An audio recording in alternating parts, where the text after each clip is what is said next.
Jermaine Suplex here again with HeelTurnFaceTurn. Got a lot of topics to talk about with you today, world, YouTube, whoever's watching out there.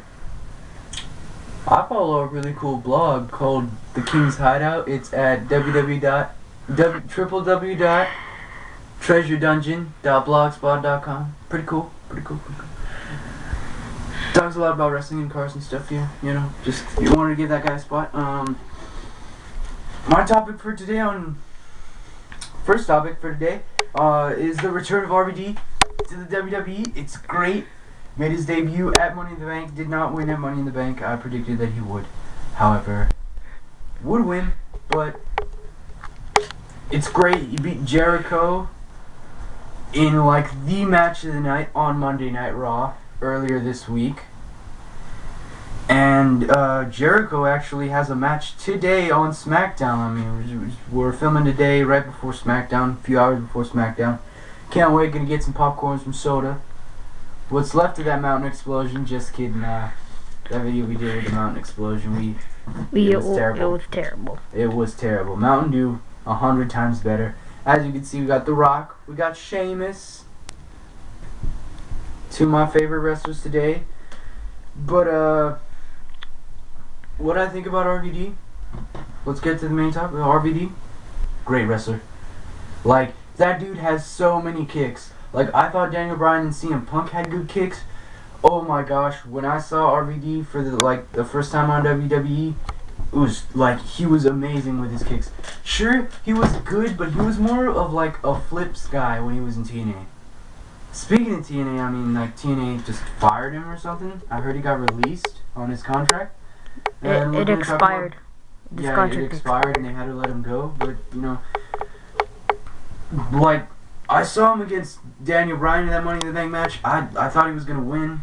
At one point, he was going to win. Whatever, you know. He was the only guy to hold the ECW and WWE championships at the same time. Check your facts, it's true. One of my favorite wrestlers, kicks. That dude has kicks. He does kicks and a flip and then another kick at the same time. It's mind-blowing. Like, he does some pretty trippy stuff in the ring. What I think he's going to do, I think he's going to give it another run at the title. World Heavyweight, probably, most likely. It's an easier domain, even though he is Mr. Monday Night. I think he'd have an easier run at the World Heavyweight title than the WWE title. I mean, all the major superstars are gunning for the WWE title. I mean, from Curtis Axel to Daniel Bryan, who did get a shot at SummerSlam against the one and only, the lame guy, John Cena. My cameraman hates me right now. And speaking of new things in the WWE, an occurrence known as the Wyatt family. Yeah, these guys are serious creepy guys. They're like imagine the Duck Dynasty. The guys from Duck Dynasty did like 3 pounds of heroin and then diet pills, and then they got really drunk and fat, and then that's the Bray Wyatt and his family, the Wyatt family. I like to call them BY and the Chunky Bunch, just because it's hilarious. I'm going to call them that, BY and the Chunky Bunch. Perfect rivalry, perfect newbie rivalry. As much as I hate NXT and their upcoming stars because they just suck. They're bodybuilders, they're skinny guys. They're either bodybuilders or super skinny guys. Or fat clumps of lard. They never have any they never have any athletes. I want to see athletes like Shelton Benjamin. What happened to that guy? Shelton Benjamin, super great athlete, wasn't super built, wasn't super skinny. He did win the Intercontinental Championship, U.S. Championship, I think. Did he win the U.S. Championship? Yeah. Yeah.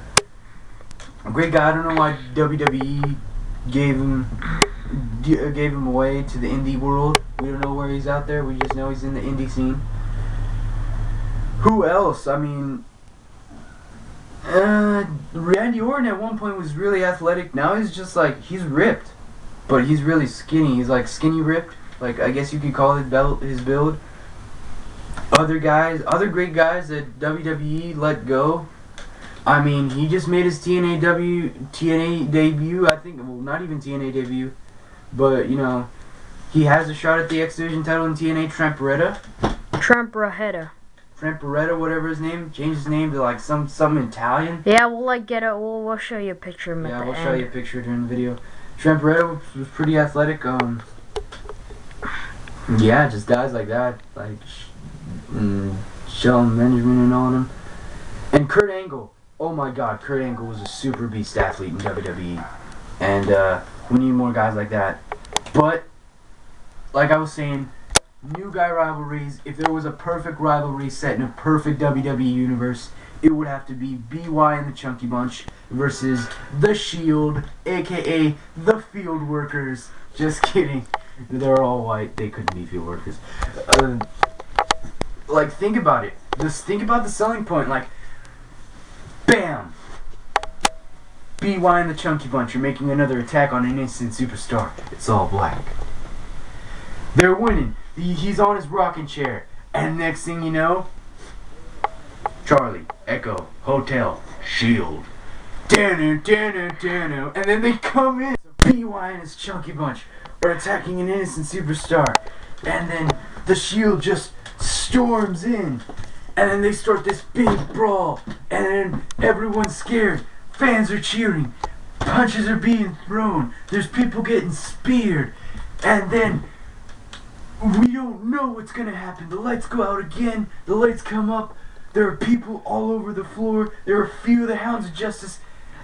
The few Hounds of Justice that are left just standing there at the ramp in victory. One of the Shield members is hurt. Probably Dean Ambrose, because he like sucks.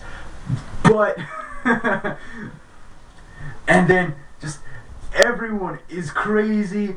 The Shield went ham. They might have been outnumbered by BY and his Chunky Bunch, but they took him down. They have to carry a few people out on stretchers, and the Hounds of Justice actually deliver some justice. It'd be great in a perfect WWE universe. We know if the rivalry ever goes down, it's not gonna happen. The execution's probably gonna be sloppy. They're gonna exchange the tag team titles off and on, and then, you know, it's just gonna be like a really PG rivalry. No one's gonna say exchange any cuss words. They're gonna throw a few punches, then fall down, and it's really not gonna be good in reality. But in my head, it would be perfect. Like, there'd be brawls everywhere, pay-per-view quality matches on Raw, on SmackDown. It's just like all hell breaks loose. It's crazy. That's what's going on in my head. In WWE, it's probably set up to WWE, in WWE, but I mean, it's just not going to happen. I know Vince McMahon, he's probably not going to give anybody a real great push. I know he likes the Shield, we've seen that, but hey, what are you going to do about it? You know, the execution's going to be sloppy on that rivalry, at best. So, you know, on to the man with the title shot in August, Daniel Bryan. I like Daniel Bryan. Daniel Bryan's cool. He's really cool. He's got great submissions. And I mean, I think that he might have a shot at beating John Cena because of his weak link gimmick. No. No. Actually, he's probably not. He's probably going to lose in like a really surprising but disappointing fashion, like submission. Like John Cena's gonna get his like STF butt rape maneuver, you know. He's gonna get on top of you and he's gonna get your leg like all twisted, and then he's gonna grab you by your chin. No! Yeah, my cameraman hates me. He's gonna grab you by your chin and everyone's gonna be like, no, because Daniel Bryan's gonna be a fan favorite. He's gonna lose, he's gonna tap out, people are gonna hate Cena, and everyone's gonna be like, heel turn! But no, it's not gonna be a heel turn. He's gonna still be very much a face. No one wants to see the heel turn John Cena, because we know if he turns heel, he's gonna be the perfect heel. He's gonna be raking more money than he needs, but he's gonna lose a lot of little kid fans, and we don't want that, because then we lose money. But yes, we do! And, no, it's not. It's supposedly gonna be a proposed heel turn, but he's not gonna be a heel.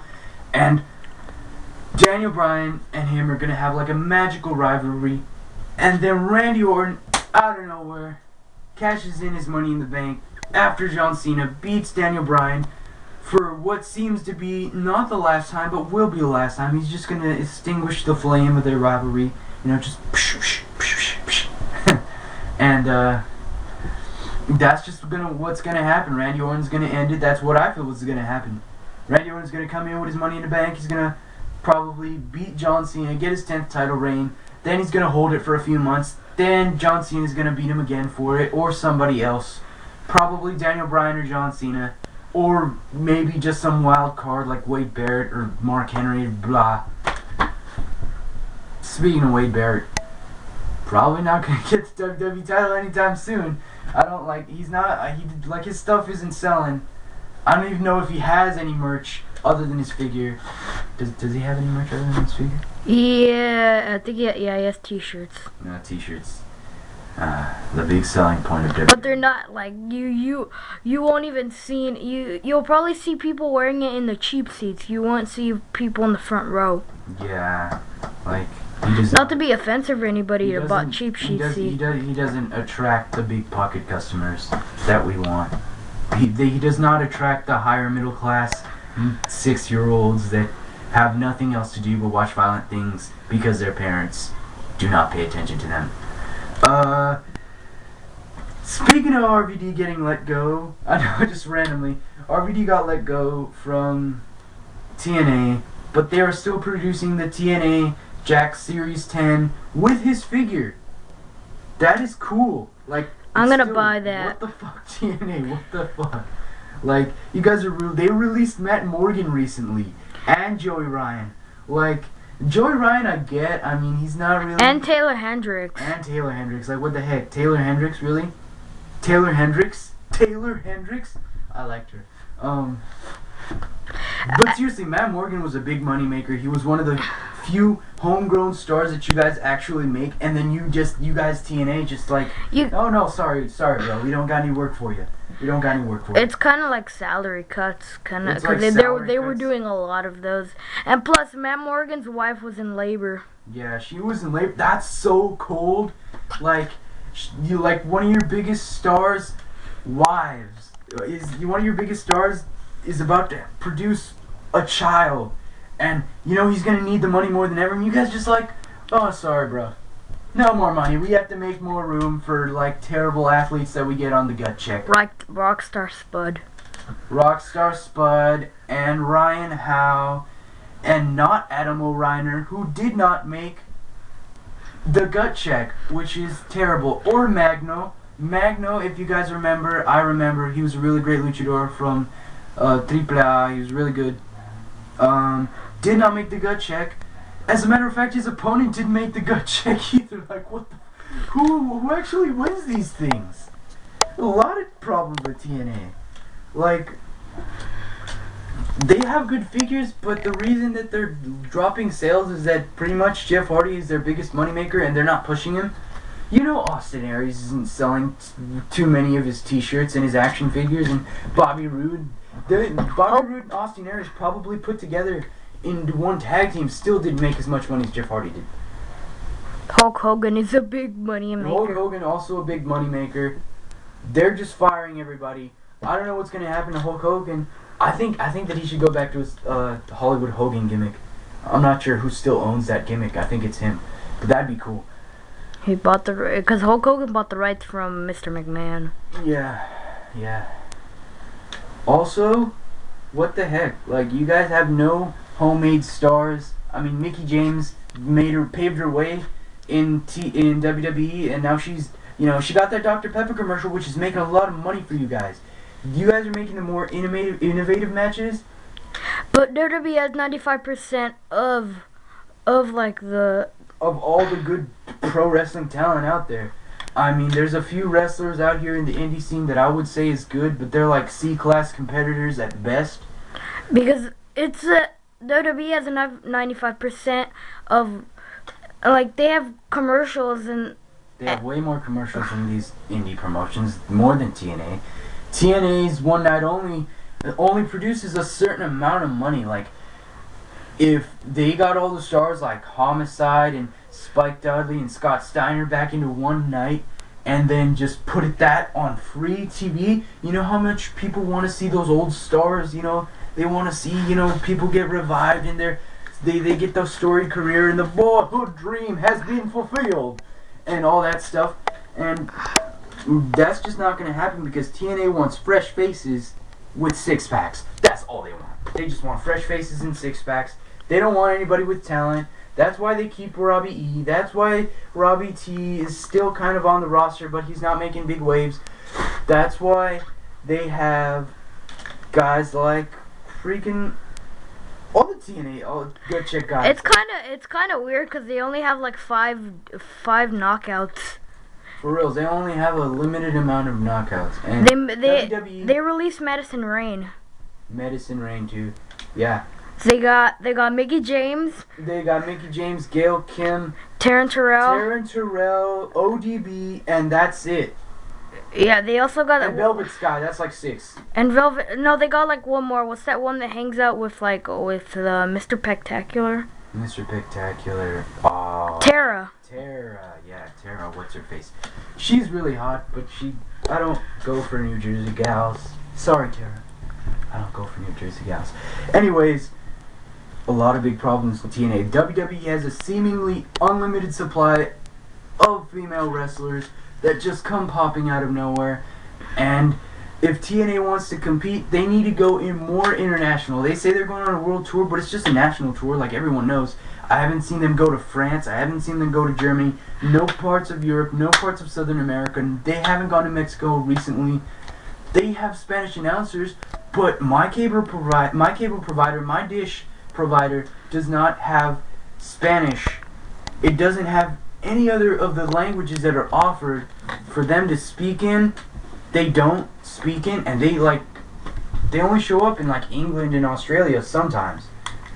And that's just my beef with TNA. They're not international. They don't have as good as talent as they used to.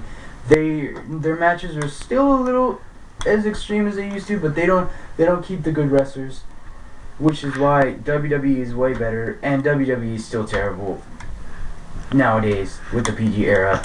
And this has been HeelTurnFaceTurn.